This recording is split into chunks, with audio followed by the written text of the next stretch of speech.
السلام عليكم. النهاردة هنعمل مع بعض جرانولا صحية. هنعملها بطريقتين مختلفين وكمان بشكلين، شكل بار وشكل كور. هنعملها بالشوفان وبالمكسرات وبالتمر. الوصفة دي صحية ولذيذة جدا جدا، وكمان بتدينا طاقة وحيوية طول اليوم. يلا بينا نبدأ الفيديو. هنجيب كوباية من السوداني وربع كوباية من أي نوع من المكسرات اللي عندكم. أنا حطيت بندق ولوز، وهنحط كمان كوبايتين من الشوفان. هحط كمان نص كوباية من جوز الهند، وهقلب الحاجات دي كده على النار لمدة حوالي 5 دقايق على نار متوسطة. وبعد كده اخدوا اللون الجميل ده، وريحة الجوز الهند كانت جميلة جدا. بعد كده هاخدهم وهضربهم يا اما في الخلاط يا اما في الكبة، ضرب كده ناعم. ممكن يبقى فيه سوداني، حاجة بسيطة قوي. هحطهم بقى دلوقتي كده في طبق، وهقول لكم هنضيف عليها ايه. هضيف عليها تمر. انا حاطه 600 جرام من التمر، وهنبدأ دلوقتي نعجنها كده بإيدينا، وهنضغط عليها لحد ما تتشكل عندنا عجينة لينة. يعني هي متماسكة شوية، لكن لما بضغط عليها واشكلها بتتشكل معايا. طول ما انا شغالة في عجينة الجرانولا دي لازم تبقى متغطية بكيس بلاستيك، لان الشوفان بيجف بسرعة جدا. اخدت قطعة وفردتها بارات زي ما انتوا شايفين، وبعد ما بططتها على سطح الرخامة اخدت كده الفرشة وبدهنها دلوقتي بالسمنة الفلاحي او الزبدة الفلاحي.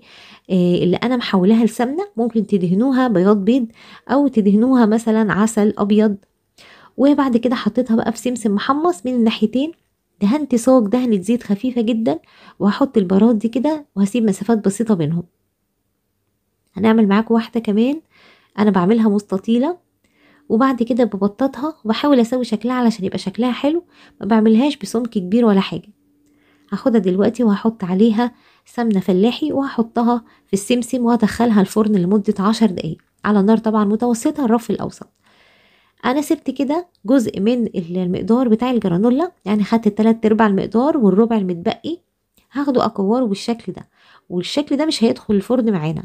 هتعجبكم جدا جدا وهتعجب ولادكم الصغيرين، لأن البارات بتبقى مقرمشة شوية، لكن الكور دي بتبقى طرية. عملت فيها فجوة في النص بعد ما حطيتها في السمسم، لان الفتحه اللي في النص دي انا هحط فيها مكسرات من تحت، وبعد كده عليها شوكولاته. البارات بتاعتي كانت خلاص جهزت، طلعت من الفرن. هسيبها تبرد خالص، وبعد كده هوريكم بقى شكلها حلو جدا جدا. وبعد كده هزينها تزيين بسيط قوي بخطوط من الشوكولاته من ناحيه واحده. انا ليه شاركتكم الفيديو وليه عملت الجرانولا دي؟ لان هي مفيده جدا وغنيه بالالياف، لان طبعا فيها شوفان، والشوفان بيساعد على الهضم. وكمان فيها بروتين من المكسرات ودهون صحيه لصحه القلب. والتمر كمان بيمدنا بالسكر الطبيعي وبيرفع الطاقه، مناسبه جدا جدا اثناء المذاكره. والطاقه طبعا مهمه لولادنا، علشان هما بيبقى يوم دراسي طويل محتاجين طاقه طول اليوم.